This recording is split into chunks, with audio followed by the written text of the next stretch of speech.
여러분은 언제 감사를 많이 드리게 됩니까? 아무래도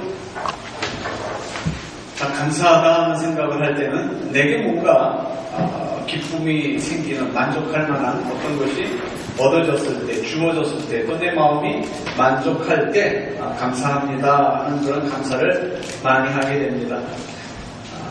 건강 축복받은 사람 감사하죠. 감사하셔야 됩니다. 물질 축복받은 사람 감사하죠. 감사하셔야 됩니다. 또 자랑할 만한 어떤 명예나 어떤 특별한 탤런트를 얻은 사람들이 감사해야 됩니다. 여기 한 여인이 있습니다. 태어나기를 다른 여인들처럼 기쁨으로 삶을 살 수 없게끔 태어난 여인이 하나 있습니다. 그 여인의 얘기를 한번 잠깐 들어보죠. 저 볼륨을 좀 해주세요. 내가 할 수 있는 일은 오직 공부였다. 좋은 성적으로 원하던 학교에 합격했지만 비싼 등록금 때문에 난 집에서 가까운 전문학교로 진학해야 했다. 항상 훈련 오기가 공부적인 자질인데 자세가 없어요? 사실 면접 보러 갈 때 그런 말을 많이 들어요. 자세가 너무 안 좋다고. 근데 오목가슴 때문에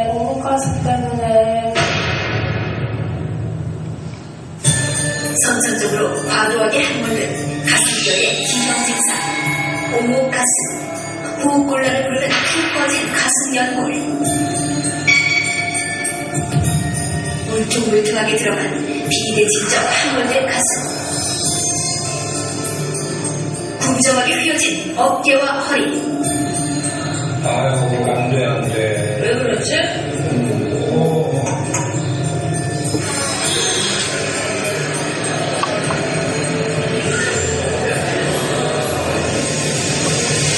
호흡곤란이 많이 오고 많이 뛰지를 못하고 이렇게 활동적인 생활을 많이 못해요.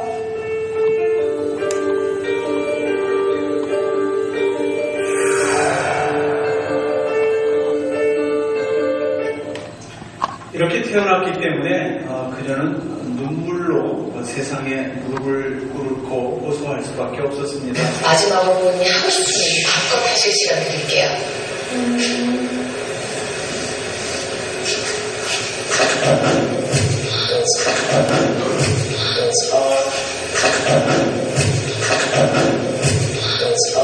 정말 지금까지 부모님한테 지우로만 살아왔어요. 제발 그 애 한 번만 해봐도 내 눈은 봤어요. 제발 애미 통해서 제발 수지도 하고 부모님 제발 부모님들이 오라도 제발 저를 세게 해주세요. 제발 도와주세요. 그 자리에 앉아서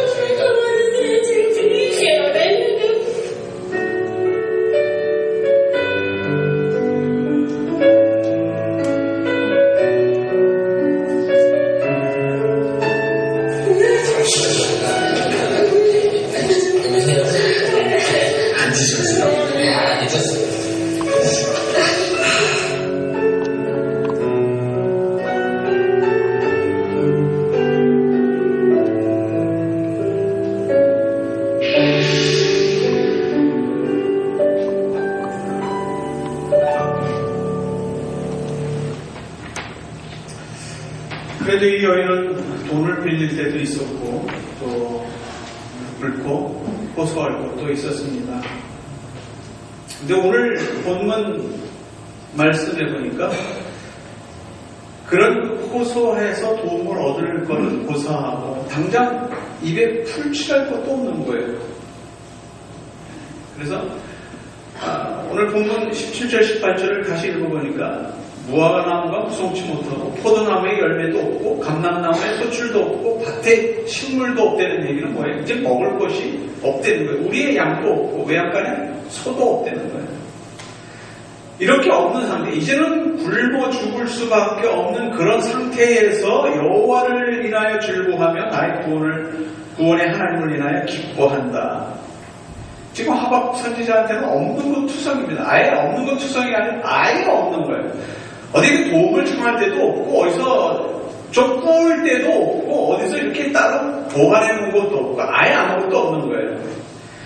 바벨론의 침략으로 말미암아서 땅에 농작물도 생산할 수 없고 기를 만한 가축들도 없고 당장 굶게 된 그런 형편인데 그럼에도 불구하고 여호와를 인하여 기뻐한다는 겁니다. 우리 감사는 꼭 감사의 조건이 생겨야만 감사하는 수가 많이 있습니다. 하박국 선지자가 오늘날에 그 일을 당했다면 오늘날 말로 표현하면 그렇습니다. 사업이 망했습니다. 집은 순식간에 날아갔습니다. 좋은 차, 좋은 가구, 손잡고 지니고 다녔던 보석들, 명품들 모두 다 중고품으로 팔아치웠습니다. 직장도 없습니다. 직장을 구하기 위해서 중고차 한 대를 구했는데 왜 그렇게 가스를 많이 먹는지 돈이 없으니까 풀탱크를 채우지도 못하고 자꾸 가스가 떨어지는 겁니다. 이 상황에서 그 사람은 얼마나 감사를 할 수 있을까 하는 정도보다도 더 열악한 상황이 있는 것이 하박국 선지자입니다. 이런 상황에서 어떤 감사를 할 수 있을까? 망해가는 조국의 운명 앞에서도 여호와를 인하여 감사했던 하박국. 아무것도 손에 잡힌 것이 없는 망해가는 사업까지만 그 망해가는 형편 속에서도 이미 망한 형편 속에서도 하나님께 감사할 수 있는 사업가가 있을까? 어렵고 힘들 때 내놓고 자랑할 것이 하나도 없을 때 사람은 비참함을 느낍니다. 외로움도 느끼고 마음이 평안치가 않습니다. 그런 상황 속에서 기쁨과 행복을 느끼고 감사를 할 수 있는 이유가 되겠는가? 우리를 구원하신 주님의 은혜가 감사하고 우리를 사랑하셔서 독생자 예수 그리스도를 보내주신 것이 하나님의 사랑에 감사하고 이렇게 없는 가운데서도 마음의 평안을 얻을 수 있도록 나와 함께 하시는 성령의 인도하심을 감사하는 겁니다. 그 하나님이 계획하신 하나님이 이루시고야 말겠다는 그 의지로 말미암아 오늘도 변함없이 불꽃 같은 눈초리로 우리를 주시하시고 우리와 함께 하신다고 약속해 주신 겁니다. 사회적으로 성공적인 삶을 산 사람들이 공통적으로 하는 조언이 있습니다. 여러 가지 일들 중에서 무엇이 중요한 일인지 중요한 일부터 시작을 해라. 가장 중요한 일부터 시작을 해야 된다. 이 책의 후속편으로 나온 것이 중요한 일부터 해야 되는데 대부분의 사람이 어디에 치중을 한다고요? 중요하지 않은 것. 그래서 그 후속으로 나온 책의 이름은 사소한 것에 목숨 걸지 마라. 그런 책이 나오게 되었습니다. 사회적으로 성공적인 삶을 살려면 중요한 것부터 먼저 해야 되고 많은 일들이 내게 닥쳐왔을 때 어느 것이 중요하고 어느 것이 사소한 일인지 알아야 됩니다. 그것을 알기 위해서는 내 생각이 어떤 판단 기준을 가지고 있는지 내 판단 기준이 바로 서 있어야 사업에 성공하는 사람은 그 생각이 사업에 성공할 만한 생각을 가지고 있어야 성공할 수 있고 사업에 실패한 사람은 그 마음속에 사업에 실패할 수밖에 없는 생각이 그 마음에 있다는 거죠. 내가 어떠한 상황에 있다 하더라도 내가 하나님께 감사할 수 있는 상황인지 하나님께 감사할 수 없는 상황인지는 그 상황 속에서 내가 지금 무엇을 생각하고 있느냐가 가장 중요하다. 두 가지 똑같은 상황에서도 어떤 사람은 감사하는 사람이 있는가 하면 어떤 사람은 불평, 불만과 실망과 낭망 속에 있는 사람이 있다는 거죠. 내가 어디에다 가치 기준을 두고 있느냐에 따라서 내가 감사할 수 있는 여건이 되기도 하며 내가 원망, 불평할 수 있는 조건이 되기도 하는 겁니다. 성숙된 신앙인이라는 것은 성숙된 신앙인의 삶을 살기 위해서는 무엇이 중요하고 무엇이 사소한 것인지를 구별할 줄 아는 지혜가 있습니다. 그 지혜는 세상에서 주는 지혜가 아니라 하나님께서 주신 지혜라고 얘기합니다. 내가 가질 수 없었던 것들, 내가 이미 잃어버렸던 것들, 이런 것들은 사소한 일입니다. 거기에 목숨 걸지 말라는 거예요. 이미 내가 가질 수 없었던 것, 그거는 포기하고 그건 사소한 것이라고 생각을 해버리는 거예요. 내가 가졌다가 잃어버린 것, 더 이상 미련을 갖지 말라는 거예요. 그리고 냅두라는 거예요. 사소한 것으로 여기라는 거예요. 그럼 뭐가 중요한 것이냐? 지금 내가 가지고 있는 것들, 내가 처한 현실, 이게 가장 중요한 거예요. 그래서 내가 운영하고 있는 것들, 나의 가족, 나의 식구, 나의 일터, 나의 신앙생활, 지금 내가 처한 현실이 지금 가장 중요한 거란 말이에요. 이 중요한 일을 하나하나 해결해 갈 때 하나님은 이 상황에서 나에게 뭐라고 말씀하시는가? 이것이 내가 지금 처한 것이 가장 중요한 것이다라고 생각을 하고 그 중요한 것부터 해결해 나가려고 할 때 하나님께서 하나하나 그 일을 이루어 나가신다는 겁니다. 내가 가지고 있는 것들, 내가 누리고 있는 것이 하나님께서 나에게 주신 축복이라는 것을 알고 그 축복에 감사하며 그 축복을 기쁨으로 누릴 수 있는 것, 그것이 곧 축복받은 신자요, 성숙한 신자요, 감사할 수 있는 조건을 가진 신자들인 겁니다. 앞에서 본 동영상은 자신의 처참한 환경을 사회 속에 무릎을 꿇고 자기의 처지를 하소연했습니다. 우리보다도 더 열악한 환경에 있는 건 압니다. 그러나 그와 같은 열악한 환경 속에서도 사회에 호소하지 않고 하나님께 자기를 맡기고 그와 같은 환경 속에서도 하나님께 감사했던 한 영혼의 얘기를 또 한번 들어보겠습니다.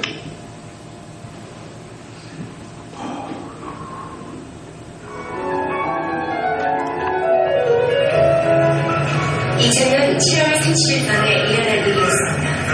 대학 4학년이었던 지선은 학교로 내리러 온 오빠의 차를 타고 집으로 가고 있는 중이었습니다. 오빠, 내일 친구도 만나야 되고 선거도 연습도 있고 할 게 너무 많아. 진짜 너 시험시험 어디서 수업 끝났나 보네. 그러게.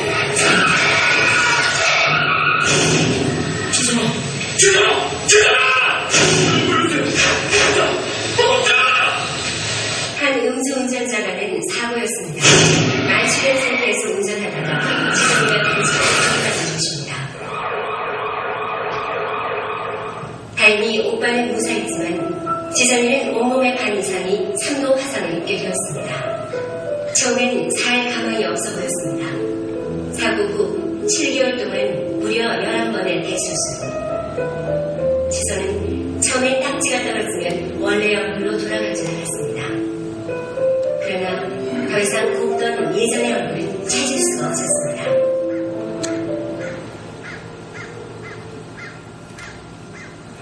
이만큼 다쳤는지는 알기까지 한 반년이 걸렸어요, 진짜로. 그리고 화상이 얼마나 무서운 건지 알기까지도 엄청난 시간이 걸려야 알 수 있었는데, 목목 보다가 딱 봤는데 그 뒤에 화면이 이렇게 어두운 색이었던 거예요, 그 종이가.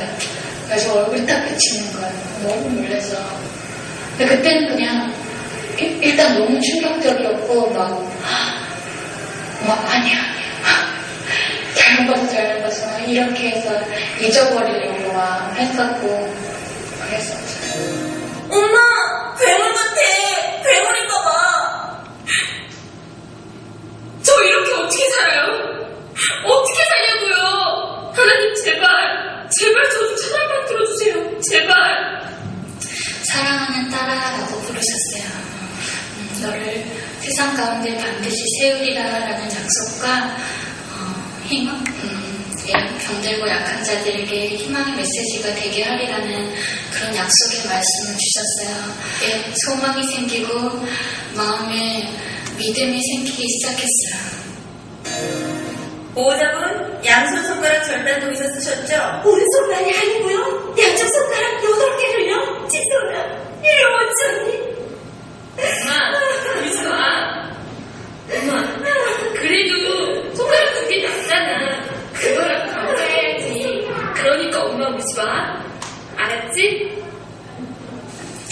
제가 착해서 이것 잘라야 되고 저것 잘라야 되고 그게 아니잖아요. 제게 남겨주신 것들에 대한 감사를 할 수 있는 마음을 주셨어요. 이 손을 다 잃을 수도 있는 거고요. 이 팔을 다 잃을 수도 있는 건데 남겨진 손으로 하나님께서 정말로 기도대로 쓸 수 있는 손이 되게 해주셨어요. 처음에 엄지손가락이 이렇게 까딱할 때 너무너무 기뻐서 막 눈물이 나더라고요. 그 뒤로 이 손으로 세수하고 목욕할 수 있어서 감사하고 저 글씨도 너무너무 잘 쓰거든요. 그래가지고 막 큰 서점에서 사인회 같은 것도 하러 다니고 사인도 얼마나 멋있는지 몰라요. 네, 사인도 하고 이 손으로 사진도 찍고 못하는 게 없어요. 하나님께서 저 취미생활까지 다 할 수 있도록 만들어주셨고 무엇보다 이 손이 부끄럽지 않은 마음을 주셨어요. 그래서 한 번도 이 손이 부끄럽다거나 숨기고 싶다거나 그런 마음이 없이요. 교회에서도 하나님께 이 손 들고 찬양하면 더 기뻐하실 것 같아서 옆에 손 들고 찬양하고 또 인사하고 악수하고 사진 찍을 때마다 약간은 유치하지만 이렇게 V도 그리면서 승리이기 때문에 그렇게 사진도 찍고 그래요.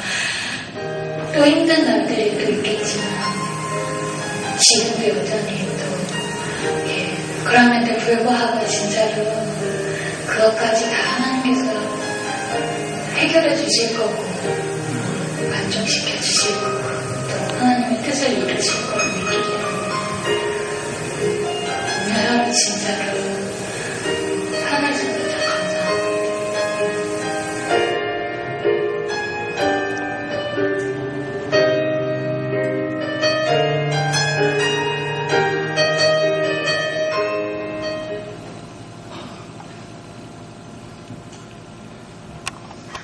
죽음의 문턱까지 갔었던 전신 화상을 입고도 여인의 몸이면서도 하나님께 감사하는 그런 모습을 보았습니다. 전쟁 중에 그 모든 것을 다 잃고 이제는 정말 살 길이 막막한 가운데서도 하나님께 감사하는 그렇게 감사도 들었습니다. 목회를 하고 있는 목회자로서 금년에 저희 교회를 한번 생각해 봤습니다. 정말 기적적으로 이민재 집사님의 암을 치료해 주신 사랑의 하나님, 치료의 하나님. 그런가 하면 멕시코에 가서 선교의 선교를 펼침으로 정말 돌아오는 우리들의 마음속에 하나님께서 우리에게 정말 큰 축복을 주셨구나 느끼게 하신 하나님. 교회가 30년 동안 문을 닫지 않고도 이렇게 예배 드릴 수 있도록 창립 30주년을 지나게 하시면서 창립 30주년 만에 영어 예배가 생겨서 또 바로 옆에서 영어 예배를 드릴 수 있게 하신 하나님. 또 제 개인적으로는 또 지난 1년 동안 우리 큰애 가정에서 애 둘을 데리고 간호원 공부를 한다고 1년 동안 정말 힘들게 공부를 했는데 또 요즘엔 일을 다닌다고 그래서 그 목적을 달성할 수 있게끔 환경을 감사하고 둘째는 또 딸을 낳아서 그 딸이 얼마나 이쁜지 거의 일주일에 한 2번씩은 그 딸 사진을 찍어서 인터넷 그 셀폰으로 보내오는 거예요. 정말 하나님 너무 감사합니다 할 조건밖에는 없는데 여러분에게는 어떤